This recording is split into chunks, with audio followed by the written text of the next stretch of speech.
Let's bring in now Republican Senator Tom Cotton. Senator Cotton, we welcome you. Good morning. Good morning. All right, here we go, day three. You predicted early on, as far as the timing of all of this, that this trial would not drag on. Over the past 48 hours, have you changed your mind on that at all?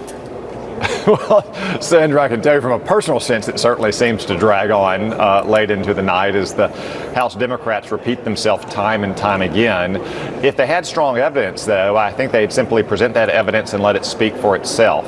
But they don't. That's why what we heard yesterday were repetitive arguments over and over again based on little more than hearsay and the House Democrats' objections to Donald Trump being the president and being able to set foreign policy for this country. I expect, unfortunately, that we'll probably hear more of the same today. Some of your colleagues have made the case, Senator, that many members of the Senate were not following this as closely when it was in the House, the multiple hearings that took place there, or even read the transcripts. So have you learned anything new, particularly as you listened on to Adam Schiff for 2.5 hours yesterday? Sandra, it's right that a lot of senators are really digging into this deeply for the first time because we've been doing our own work over here in the Senate for the last 4 months, work that the American people want us to do, like better trade deals or rebuilding our military.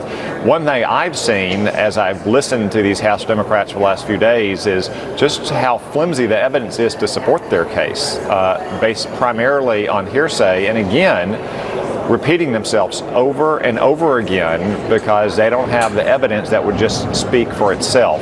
And also the kind of grandiose statements about Ukraine being at grave risk and soldiers dying on the front. Let me tell you, Sandra, 5 years ago, I was near the front in Ukraine. I was visiting with some of their volunteer militiamen who had just come back from fighting Russian-backed separatists.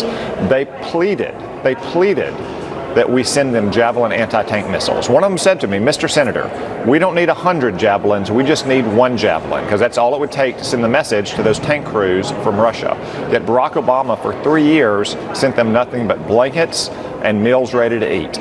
Donald Trump is the one that sent those Javelins to Ukraine, along with other weapons, so it could defend itself from Russian separatists.